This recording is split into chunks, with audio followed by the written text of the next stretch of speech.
pessoal, vamos continuar agora um bate-papo com o Elinho, que a gente já tinha começado um pouco da história do hockey na semana passada, e vamos dar prosseguimento nesse programa de hoje.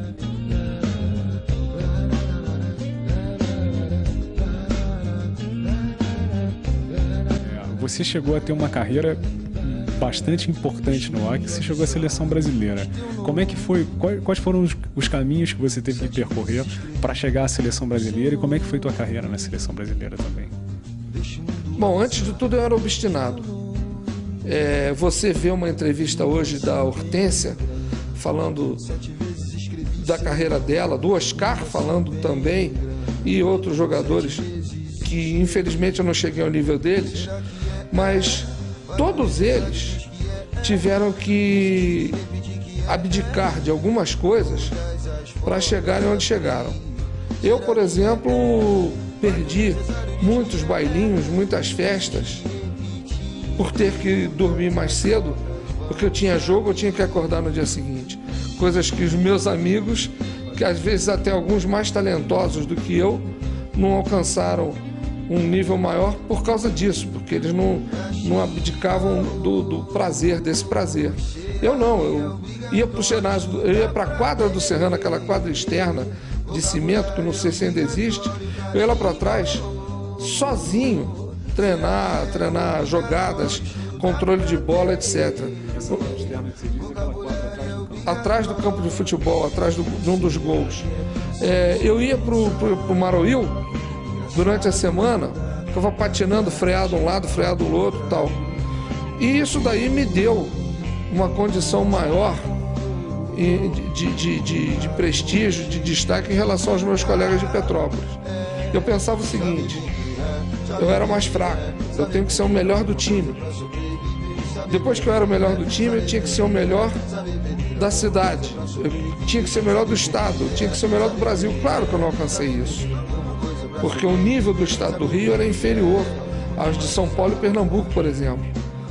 Mas eu, dentro das minhas limitações, eu acho que eu fui até longe demais.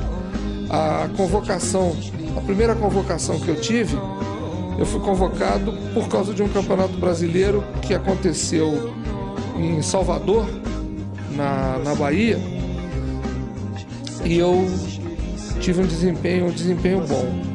Mas, Elinho, e na sequência de você como treinador, você se tornou dirigente esportivo, né? Que você teve algumas passagens importantes também como dirigente, chefiando a delegação brasileira em Campeonato Mundial de Hockey, na Confederação Sul-Americana.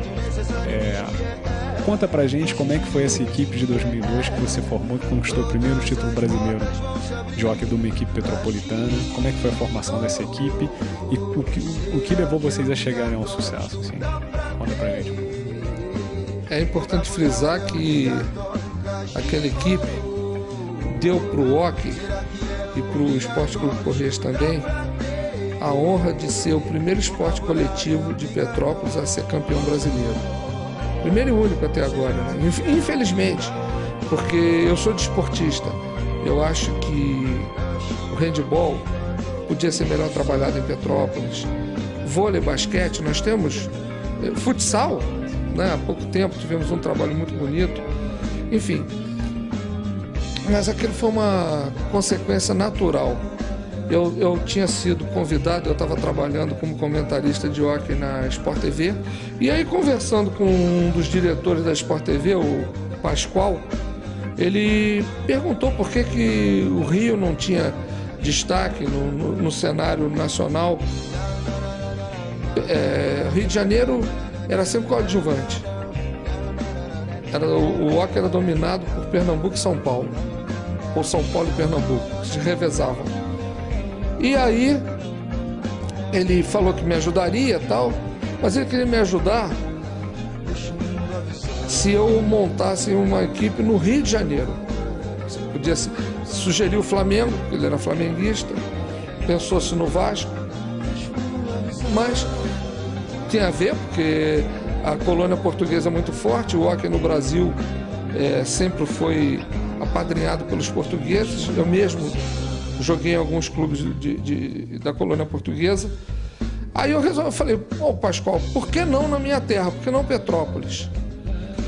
E então eu resolvi montar uma estrutura no Correias. Nós tínhamos um time de hóquei bom e nós, contra tudo e contra todos, nós fomos campeões. Então aquele time foi o início, foi o embrião de tudo que aconteceu depois. Nós fomos campeões sub-20, com garotada toda de Petrópolis, né? Há pouco tempo fomos bicampeões brasileiros. Esse ano, campeões femininos. E o Correias, que está caminhando com muita dificuldade, o Correias está... Todo ano, o Correias está formando um jogador que está indo para jogar em outros estados do Brasil e alguns fazendo estágio, até indo para o exterior. No primeiro momento, eu pensava que era um afastamento temporário só. Mas a partir do momento em que o clube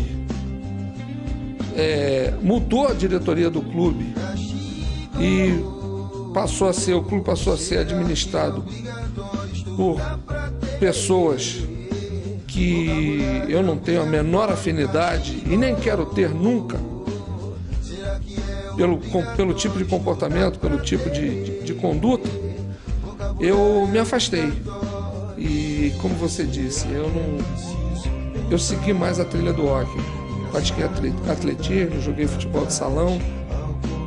Eu sou um homem do esporte. A minha vida sempre foi por amor ao esporte, ligado ao esporte. Não vou morrer assim.